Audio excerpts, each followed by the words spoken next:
Today, I've put together a 1,000 British pounds, which I think is less in dollars, photography kit for portrait photographers. Now, there's gonna be a whole other video on why we're going secondhand for these, so do subscribe if you want to know about why you should be buying secondhand, even as a business.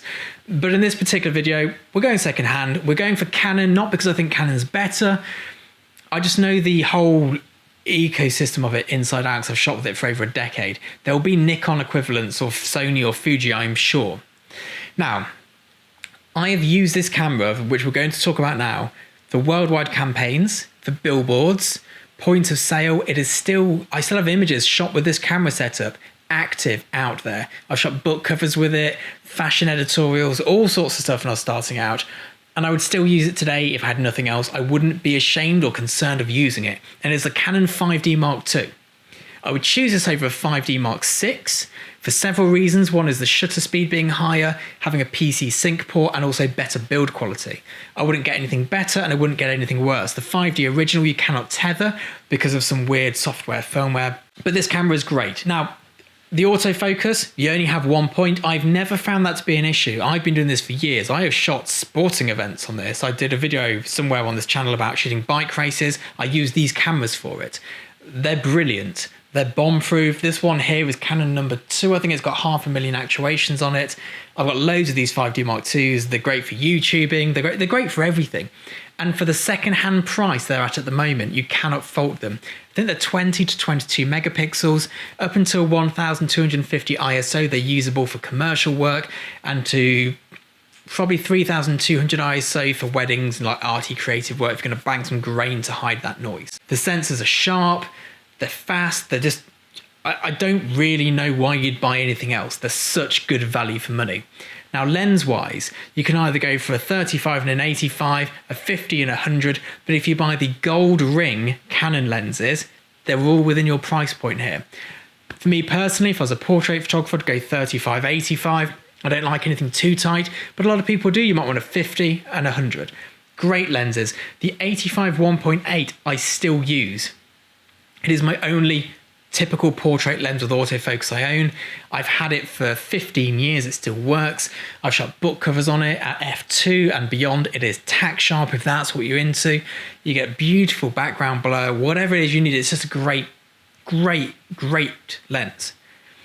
The 50mm is okay. If I had to upgrade anything to jump out of this budget, I would change the 50 from Canon to the 50 from Sigma.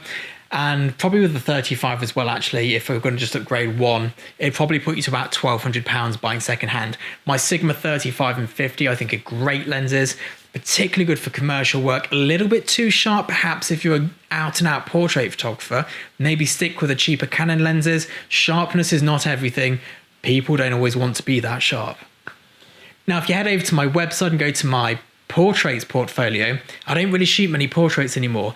Almost everything on here is shot with these combinations, things that you can get within this £1,000 budget, and almost all of it is shot on the Canon 5D Mark II. There's the odd image on a Phase 1, on a Hasselblad, there's a couple of film shots and a couple on the 5DS, but 80% of it is the 5D Mark II, and I bet you can't spot which is which. Now, I think one of the big things when buying cheaper equipment, older equipment, you worry that it won't be up to the task. And it's a valid worry. I get the same thing when I'm going on a shoot. I'm like, oh, I've only got the Canon cameras today. Should I bought the Phase? Should I have the 100 megapixel, the 150 megapixel? And it never matters. No one ever cares. People don't care about image quality like we do. And we shouldn't care about image quality like we do. What we should care about is getting beautiful rendering of images. And that's the aesthetic, the look, not the sharpness, not the megapixels, not the micro contrast. That's boring, irrelevant stuff for most of us. What we need to be looking at is, one, can I get the shot? Two, is it reliable? And these cameras here are absolute workhorses. I shot in the rain with them for hours on end. I'll try and get a link to that to do one of those floaty things up here. If not, it'll be in the description. And they're just really solid workhorse of a camera. You could shoot on one of these from when you begin up until when you're sort of shooting. I think I've charged up to £10,000 for a photo from one of these cameras in a day's shoot. And all of that is, viable stuff to do. So I hope this is one, of use. Two, it's going to save you money from buying something like a 5D Mark IV or something expensive like that. And three, it sort of puts your mind at ease that you don't need that high-end kit to produce good images. I'm hopefully going to have had a few of the images popping up now, if not they're popping up now, showing you what I've shot with this camera setup and these lenses that we can afford within this £1,000 budget.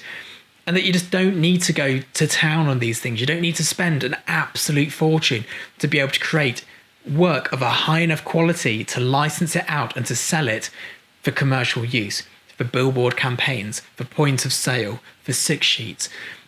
It's all absolutely viable, and if your alternative was to buy some brand new lenses and a 5D Mark IV, you've probably just saved yourself £5,000. And that £5,000 you can spend on your portfolio and education, and that will give you so much more than a new fancy camera.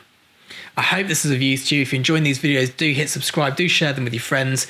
We're doing loads of these whilst we're on lockdown. I'm coming in one day a week at the weekend and sort of like batch filming these. But yeah, see you next time. Bye bye.